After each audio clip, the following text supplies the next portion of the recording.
एकमात्र नाम का सहारा ले लो, निरंतर नाम जप करो।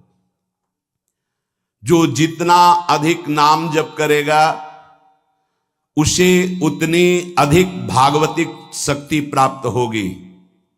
ध्यान दीजिए, जो जितना अधिक नाम जप करेगा उसे उतनी ही अधिक भागवतिक शक्ति प्राप्त होगी। जितनी अधिक भागवतिक शक्ति प्राप्त होगी उतने अधिक निर्विकार होते जाओगे। बहुत पॉइंट की बात है। सब कहते हैं हमें ये विकार ये विकार, ये रोने की घिघियाने की जरूरत नहीं है, ताकतवर बनने की जरूरत है। ताकत है भगवान नाम जप। फिर सुनो, जो जितना अधिक नाम जप करेगा उसे उतनी अधिक भागवतिक शक्ति प्राप्त होगी। जिसकी जितनी अधिक भागवतिक आध्यात्मिक शक्ति जागृत होगी उतना ही वो निर्विकार होगा। जिस व्यक्ति को गुरुदेव ने जो मंत्र जो नाम दिया है उस एक मंत्र एक नाम को बहुत काल तक जप का अभ्यास बनाओ। ये बहुत कठिन बात है। कल भी शाम के कह रहे थे कि एकांत में किसी एक मंत्र पे रखना, इसकी चाल है, पकड़ी गई चाल। जब मंत्र में लगे तब पद की बात कर रहा है, पद चलाओ। जब पद में लगे तो नाम की बात कर रहा है, नाम चलाओ। जब नाम में लग गए तो कहता मंत्र चलाओ। इसकी बात मत सुनो। एक जगह पकड़ लिया, अब नाम चल पड़ा। अपने लोगों का जैसे अब नाम चल पड़ा तो पवित्र है अपवित्र है मंत्र में नहीं पहुंचेंगे, सीधे नाम में लगे हुए हैं। अब अचानक मंत्र चलने लगा, अब मंत्र पे पूरी एकाग्रता हो गई। पद चलने लगा तो पद पे पूरी एक भाग, तू कहां भागेगा, आना पड़ेगा इसी घेरे में। मंत्र चल रहा है, वो श्रद्धा कर रहा है, इस समय पद गाओ, इस समय पद में चलो। बार बार विक्षेप बिल्कुल नहीं सुनना, बार बार मंत्र। क्योंकि जब पद में जाओगे तो वहां भी नहीं टिकेगा, वो कोई प्रपंच सामने खड़ा कर देगा। इसको सुनो, इसको देखो, इसका चिंतन करो। माला ले लिए, चलो पार्क में टहल के गली में टहलते, बालकनी में खड़े हो जाते हैं, पूरी एकाग्रता रहेगी। हाँ, फंसाएगा किसी चित्र में, चिंतन में फंसाएगा। बहुत साधक को सावधानी की जरूरत है। जिस उपासक को जो मंत्र जो नाम मिला है, एक नाम एक मंत्र बहुत समय तक उसे चलाने का अभ्यास कीजिए। ये बहुत छलिया है मन। ये तो मंत्र तो इतना जप ही लिए हो ना, अब राधा नाम जपते हैं। हाँ, बात तो सही तुम्हारी। तो चलो राधा राधा राधा राधा राधा शुरू किया, अब वो और जगह ले जाएगा।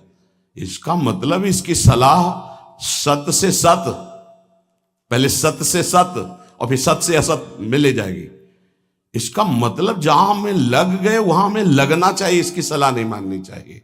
ये बहुत सलाहें देता है, सलाह देना इसकी स्वभाव प्रवृत्ति संकल्प विकल्प, इसी को रोकना है। उपासक पकड़ पाओ तो बहुत लाभ प्राप्त होगा। सब इस समय हमें ये नहीं देखना कि मानसिक से कितना लाभ है, उपांशु से कितना, ये सब बातें मत देखो। अरे वाचिक से 10 गुना उपांशु, उपांशु से 100 गुना मानसिक, ये गुना उना हमें नहीं चाहिए। इस समय हमें भगवदाकार वृत्ति करनी है।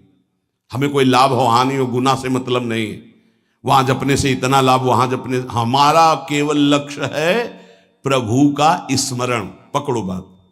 अब वो अगर मानसिक नहीं हो रहा तो उपांशु आते हैं, उपांशु नहीं हो रहा तो हम वाचिक आते हैं, वाचिक नहीं हो तो हम कीर्तन करते हैं। छोड़ेंगे नहीं तुम्हें, बख्शेंगे नहीं। अनन्य चेता सततम, हमें सतत अनन्य चित्त को अपने आराध्य देव में जोड़ना है। जिस उपासक में भोगों की त्याग वृत्ति अधिक है वो बहुत जल्दी सिद्ध होता है। पकड़ो। जो पुरुषार्थ तो करता है पर साथ में भोगों को भी भोगता है, उसकी आसक्ति भजन में नहीं हो पाती, वो आगे नहीं बढ़ पाएगा जब तक वो अपनी वृत्ति को सुधारेगा नहीं। जो तत्व ज्ञान प्राप्त करना चाहता है या प्रेम प्राप्त करना चाहता है, उसको चाहिए कि सदगुरु की अधीनता स्वीकार कर ले, क्योंकि बिना सदगुरु की अधीनता के उसे परिपक्व अवस्था प्राप्त नहीं होगी। जो सदगुरु बतावे नियम दे उनका अक्षरशः पालन करे।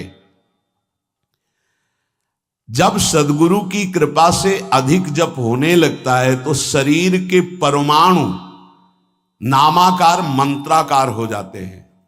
जैसे आपको सत्संग में याद हो बताया कि पूज्य बाबा श्रीधर जी के जब चरण चापने 8 बजे रात्रि के जाते थे तो चरण स्पर्श करते ही ऐसा लगता मशीन फिट हो गई हृदय में, मंत्र ऐसे चलने लगता। तो अधिक समय बाबा की समीपता में बिताने की कोशिश करते, पर वो जब एकदम भाव में डूब जाते तो अपने लोग छोड़ के चल देते थे, विक्षेप न पहुंचे उनको। बड़ी उत्तम अवस्था पूज्य बाबा की, बड़ी उत्तम अवस्था। भजन और दैन्यता ये 2 जीवन में उनके बहुत जोर की थी। कहीं कोई किसी भी तरह का अभिमान नहीं, दैन्यता की मूर्ति। और भजन के तो इतने भूखे कि रात दिन करने पर जो वैष्णव जाए उससे यही भिक्षा मांगते थे, राधा रानी से प्रार्थना कर दो कि थोड़ा भजन बन जाए। यहां थोड़ा भी भजन नहीं बनता और हम कहते हैं भजनानंदी, और वो भजनानंदी और वो कह रहे हैं कि थोड़ा भजन बन जाए। क्या भजन से प्रीति है उनकी। अधिक जप करने से शरीर के परमाणु मंत्राकार नामाकार हो जाते हैं। बड़ा प्रभाव है महापुरुषों के स्पर्श का। जीवन भर के लिए बात समझ में आ गई कि महापुरुषों का शरीर पांच भौतिक नहीं होता, वो दिखाई देता है। भजन और लीला चिंतन के प्रभाव से दिव्य लीला में हो जाता है। अधिक जप करने से शरीर के परमाणु मंत्राकार हो जाते हैं, नामाकार हो जाते हैं। सच्ची हम जीते ही उनकी चरण रज से, उच्छिष्टामृत से, उनकी करुणा कृपा से ही हमारा जीवन है, चाहे परमार्थ में चाहे स्वार्थ में, गुरुदेव की कृपा से ही। जो नाम है इसमें सूचि असुचि, पवित्रता पवित्रता, समय कुसमय, स्थान कुस्थान, इसका कोई विचार नहीं।